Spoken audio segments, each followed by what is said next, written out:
Okay, here we go. Muscular skeletal system, lesson B. So, looking to expand on the knowledge that we picked up in the last presentation. I hope it didn't scramble your brains too much with all that sliding filament theory, but hopefully you understand that now and ready to expand and go forward. So, during this presentation, there's quite a lot of outcomes here, but they're not quite as scientific and detailed as the last presentation. So we can hopefully bang through these quite quickly and get this knowledge on board with you. So we'll be able to name, locate and explain the function of skeletal muscle. We'll be able to identify the anatomical axis and planes with regard to joint actions and different exercises. We'll be able to explain the joint actions brought about by a specific muscle group, and we'll be able to describe joint actions or joint structure with regard to range of motion / movement and potentially the risk of injury there as well. Lastly, 2.9, describe joint movement and potential joint actions, and we'll be able to describe the structure of the pelvic girdle and associated muscles and ligaments. And if you're looking at this now thinking, yeah, I'm confident, then that's great, and feel free to crack on and get stuck in. If you're looking at this and you're thinking, when I did the level 2, I struggled a bit.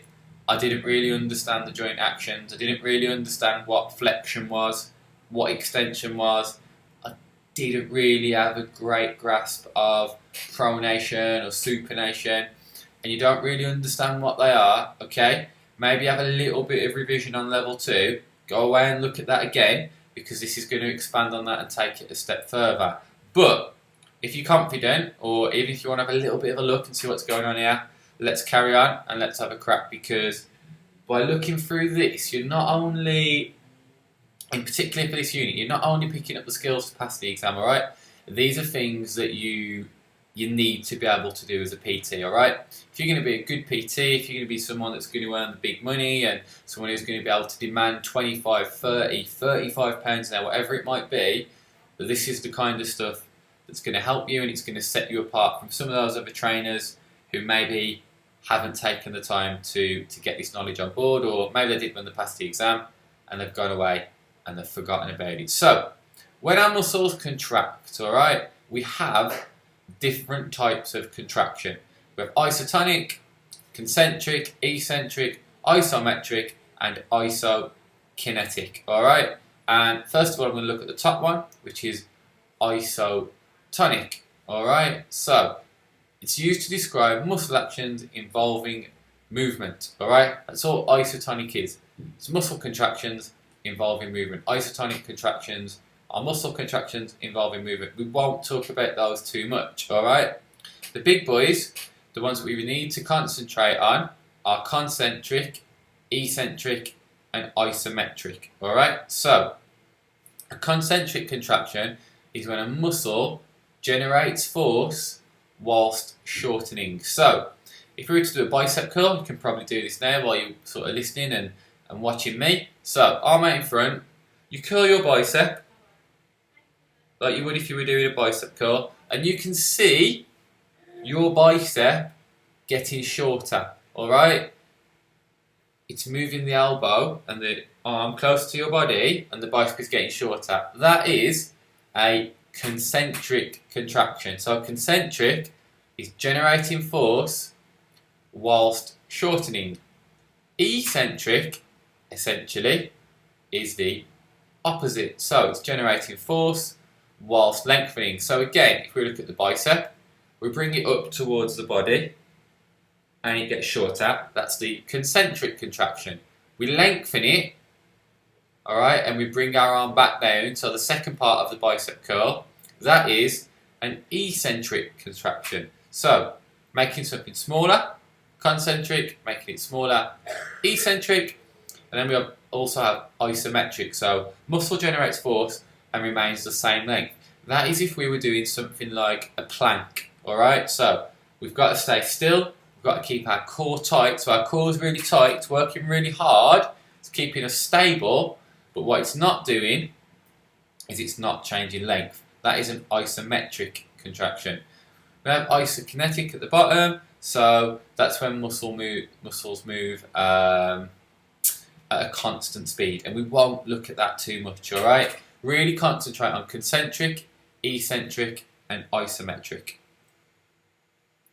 Now, we have the different roles that a muscle can play during a movement. You have the agonist, or another word for an agonist is the prime mover.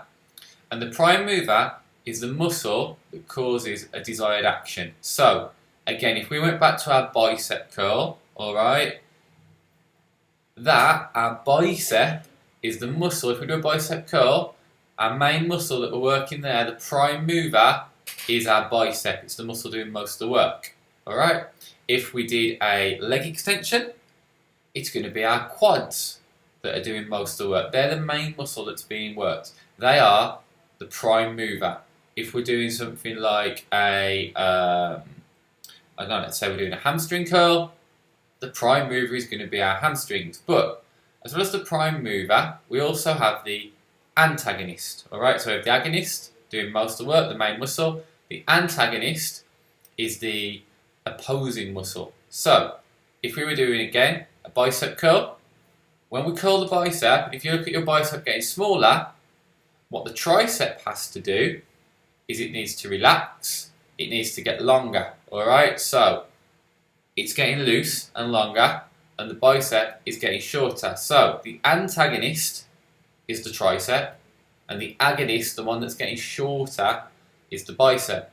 Same thing if we look at the leg extension, the quadriceps are getting smaller, but the hamstrings are getting longer. They're the antagonist, alright? And that's the relationship between the two muscles. And you'll often find in the body that there are pairs of muscles that work together. One's the prime mover and one's the antagonist. We then have a synergist muscle. So, synergist means to work in synergy or to work together. And synergist muscles are muscles that assist or modify the movement of the prime mover. So for example, during hip extension, the hamstrings act as a synergist for the gluteus maximus. So if we're going to extend the hips forwards, so a bit like a hip thrust type movement, if you don't know what, don't quite understand what hip extension is, extending or pushing the hips forward, the majority of that work is going to be done by the glutes. Alright? Those are the big muscles at the back where your backside is. They're going to be the prime mover. But the synergist, the muscles that help to push those hips forward, are the hamstrings. Okay? That's what synergists are. Then I have fixators. So fixator muscles are muscles that stabilise part of the body that remains fixed. For example, shoulder girdle muscles stabilise the scapula to allow efficient movement of the shoulder joint. Alright, so the shoulder girdle, the muscles in there, work to stabilise the joint. Alright, and the scapula in particular, which is the shoulder bone.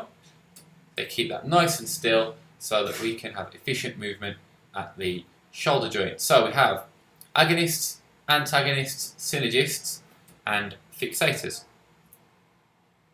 And what we want to do now, and I'm going to come out of this for a second, we're going to go to page 36 of the lap. So I just need to minimise this. I'm going to jump in here for a moment, alright? This is page 36 of the lap. And again, same as last time, you need to be remembering this, right? And I referenced it in the last presentation, but we're having a little bit of a look now. You need to know all of this stuff, and you need to know all the columns. And, you know, last time we talked about the origins and the insertions. You need to know these guys, alright? You need to get into this, and you need to be reading it. And you need to know where all these muscles come from. And we also need to know primary concentric actions. So we've just looked at what concentric contractions are. So when all of these muscles contract and they work, what movement are they bringing about? Again, biceps brachii that we've looked at quite a lot. Biceps brachii causes flexion of the elbow, alright, supination of the forearm and flexion of the shoulder. And we'll look a little bit more at flexion, extension, adduction, abduction, etc. in a minute. Latissimus dorsi, or your lats, alright, what do? They cause adduction, extension, and medial rotation of the shoulder. That's what the lats do. The trapezius, or the traps, elevation, retraction and depression of the shoulder girdle. Alright, you need to know where all these muscles are and also what kind of movement they bring about. So, we're not going to spend every sort of, minute reading through all of these. It's level 3, so there is a bit more independent study involved here. But have a look through the chart and make sure that you've got all of these on board, because you're going to need to remember them. If you need a tutorial or you want to go through anything in more detail, more than happy to help you out, but you need to try and get an understanding of these, okay? So back into the presentation. And when our muscles work, alright, they cause movement. And they cause movement along different planes. And in what we normally use to evaluate the planes in the body is we use something called the frontal, sagittal, and transverse plane. The frontal plane chops the body in half, so front half and back half, okay? Sagittal chops it in half long ways, so it chops it through left and right, and the transverse plane chops us in half at the waist. So, if you were doing an action where you were, let's say, you were standing up and you were putting your arms out in front of your chest. Everyone can do that now while you're sitting down. Put your arm out in front of your chest, bring it back. Put your arm out in front of your chest, bring it back. You are moving along the sagittal plane.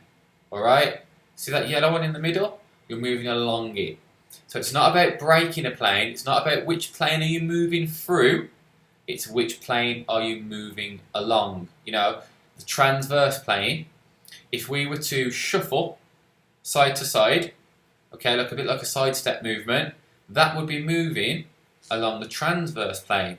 And if we looked at the frontal plane, movements that move along that plane, if you lift up your arms as sort of like as if you were making a cross shape, a bit like Jesus on the cross, and then bring your arms back down towards your sides, that is moving in the frontal plane. So there's 3 different planes that we need to be aware of. What we also need to be aware of is the axes that we can turn around. So we have 3 different axes in the body. We have the anterior-posterior axis, which is the first one. So that is an axis that runs anterior-posterior. Anterior meaning front, posterior meaning back. So it goes from the front to the back of the body. We also have the medial-lateral axis, which goes through from side to side. And we have the longitudinal axis. And what we need to be aware of is how we just looked at page 36 in the lab. And we spoke about looking at when a muscle contracts, what movement does it bring about. We need to be aware of, what axis is that movement on. So if we look at longitudinal, for example, we know that if we turn our head from side to side, as if we're looking to maybe cross the road, alright, that is moving on the longitudinal axis, alright? If we're moving on the anterior posterior axis, okay, we might be doing something like, you had your hands on your hips and you move your trunk to the right and then you move your trunk to the left. That's moving on the anterior posterior axis, okay? Medial lateral axis, something like swinging your arms in big circles, like you're swimming, like you're doing something like butterfly, like swimming. That'd be moving on the medial lateral axis. So it's all about knowing what these axes are and how movement takes place. And we're going to break that down in a little bit more detail and look at the different areas of the body and the movements and the movement potentials that can take place. So first